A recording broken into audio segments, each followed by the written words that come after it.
করে থাকি যে রাজ্যের প্রত্যেকটা অংশের মানুষ যে আমাদের রক্তদান শিবির সেই রক্তদান শিবিরে যাতে অংশগ্রহণ করে।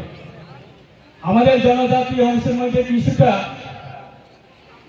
এগিয়ে আছে, কিন্তু একটা বৃহত্তর অংশ এগিয়ে আছে না, সেটাও আমরা আমাদের জনজাতির অংশের মধ্যে সেটা প্রভাব দিতে হবে।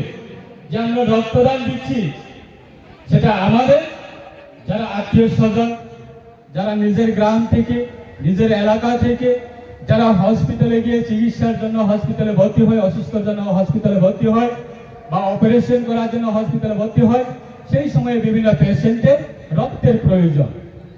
তখন আমরা রক্ত খোঁজার জন্য খুব ভীষণভাবে আমাদের এটা বিভ্রান্ত তৈরি হয়। সেই জিনিসটা আমাদের জনজাতির অংশের মধ্যে রক্তদান শিবির আমাদের যারা এই বিদ্যালয় এই মহাবিদ্যালয়ে বা এই ডিগ্রি কলেজে যারা আমার ভাই বোনরা যারা আছেন, আপনারাও নিজ নিজ গ্রামে নিজ নিজ এলাকাতে গিয়ে আমরা সেই জিনিসটা অ্যাওয়ারনেস করতে হবে। এবং আরেকটা জিনিস, আজকে বিশেষ করে আমাদের রাজ্যের মাননীয় মুখ্যমন্ত্রী উনি বিভিন্নভাবে নজরদারি দিয়ে এবং বিভিন্ন শ্রেণী বিভিন্ন সম্প্রদায় বা বিভিন্নভাবে সেটাকে মানুষের কাছে পৌঁছে দেওয়ার জন্য চেষ্টা করছে।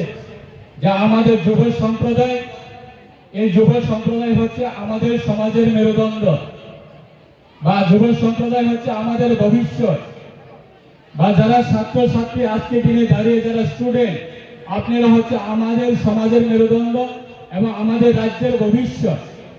এই সময়ে একটা মূল্যবান সময়ে আমরা দেখি কিছু অংশ আমাদের যুবকরা আজকে ড্রাগসের সঙ্গে যুক্ত হয়ে, নেশার সঙ্গে যুক্ত হয়ে বিভিন্ন সময়ে নিজের জীবনটাকে নষ্ট করছে। সেই জিনিসটাও যাতে আমরা সেটা যাতে বন্ধ করতে পারি, সেটা যাতে আমরা অ্যাভয়েড করতে পারি। আমরা নেশামুক্ত রাজ্য, আমাদের রাজ্যের মাননীয় মুখ্যমন্ত্রীর স্লোগান, সেটাকে বাস্তবায়িত করার জন্য আমরা সকল শ্রেণী মানুষ আমরা এগিয়ে আসতে হবে।